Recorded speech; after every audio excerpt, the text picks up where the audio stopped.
Seja bem-vindo. Nessa aula nós falaremos sobre igreja missional. Quando nós falamos sobre igreja missional, um dos questionamentos que sempre surgem é: será que esse termo, o termo da missionalidade, não é apenas mais uma expressão, mais um modismo, mais uma ferramenta, um método contemporâneo, uma tentativa de ser um tanto mais moderno ou pós-moderno? Nessa aula o que nós queremos propor é que, de fato, quando nós falamos sobre missionalidade, nós estamos tentando um resgate à essência bíblica. E para nós compreendermos isso, nessa e na próxima aula nós passaremos pela grande história, pela metanarrativa, pela leitura das Escrituras para compreender quais apontamentos a própria Palavra de Deus nos faz acerca desse tema que nós entendemos ser tão crucial, tão urgente para os dias de hoje.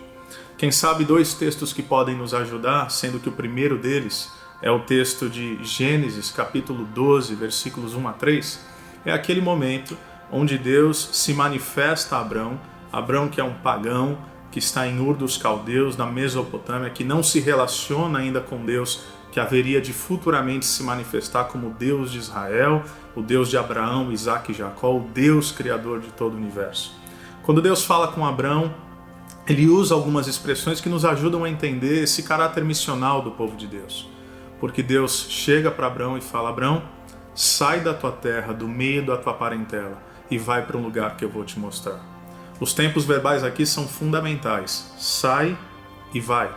Ou seja, essa é a primeira imagem daquilo que haveria de se tornar o povo de Deus. A primeira característica chave do povo de Deus é um povo que sai da sua zona de conforto e vai em direção, em submissão ao guiar de Deus na história. Abrão era alguém que estava num ambiente completamente familiarizado, um ambiente onde ele conhecia todas as coisas, mas ao sair em obediência a Deus, ele se torna resposta aos povos dispersos de outras nações, como resposta, na verdade, àquele enigma e àquele dilema de Babel. Então, quando Deus fala com Abrão, não apenas ele fala sai e vai, mas uma outra característica fundamental que nós precisamos entender do povo de Deus na sua missionalidade é que ele diz: Abrão, eu vou te abençoar. Mas eu vou te abençoar não apenas para que você seja um abençoado. Eu vou te abençoar para que você seja um abençoador. Eu vou te abençoar para que, tendo uma família, aquilo que há de vir da sua família se torne bênção para todas as famílias da terra. Obviamente nós sabemos que isso era uma prefiguração do próprio Cristo. Era uma promessa do descendente que haveria de vir, não apenas o Messias de Israel, mas o Cristo, o Salvador da humanidade, que viria de Abrão, que viria da nação de Israel. Ou seja, o que é o povo de Deus nessa primeira imagem? É um povo que sai da sua zona de conforto e segue em obediência àquele que o chamou.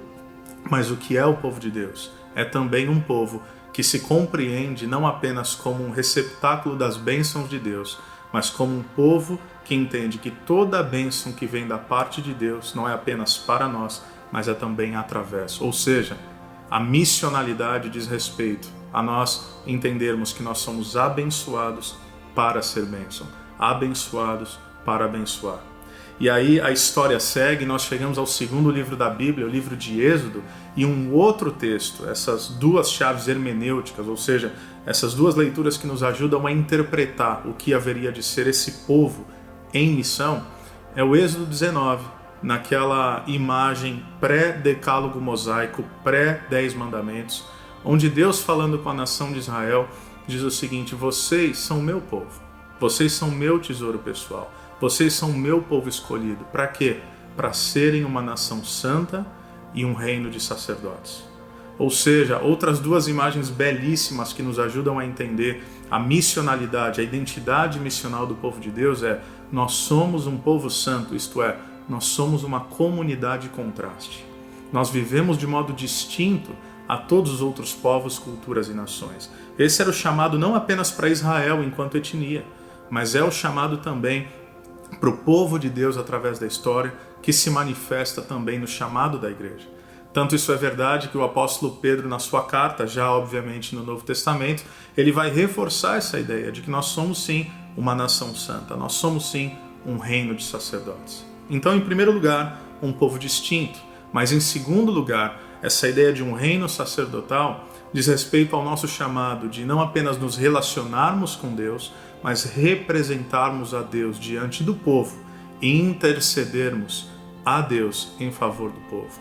Essa era a figura de um sacerdote no Antigo Testamento, alguém que ouvia a Deus, alguém que trabalhava nessa espécie de mediação, até por isso que o autor aos Hebreus vai dizer que Jesus Cristo é o nosso sumo sacerdote, o verdadeiro e único mediador entre Deus e os homens. Mas viver como povo sacerdotal significa representar Deus para aqueles que não o conhecem. Então, quando nós compreendemos que desde o início da narrativa bíblica, desde o chamado de Abraão, desde a formação do povo de Deus na história, Deus está pintando alguns quadros, algumas imagens que vão perdurar através de toda a história, nós começamos a compreender essa narrativa da missionalidade. Ou seja, um povo que sai da zona de conforto e vai em obediência a Deus, um povo que é abençoado para abençoar, um povo que vive de modo distinto e um povo representativo. Aliás, alguém já disse que todo o restante do Antigo Testamento nada mais é do que uma percepção se a nação de Israel desenvolveu fielmente ou não o seu chamado missional. Isso vai nutrindo a história, vai passando pelo tempo dos juízes, pelo tempo dos reis, pelo tempo dos profetas. Tanto é que o profeta Isaías vai dizer, por exemplo, que a nação de Israel haveria de ser uma luz para as nações, uma luz para os gentios. Realidade essa que, obviamente, como nós veremos melhor na próxima aula, Jesus vai afirmar quando ele diz que nós somos o sal da terra, nós somos a luz do mundo. Então, o que significa viver de modo missional? É apenas mais um modismo? De maneira alguma. Significa sermos fiéis à identidade que Deus concedeu ao seu povo. Então, na próxima aula, a gente vai falar um pouquinho mais sobre isso. Que Deus te abençoe.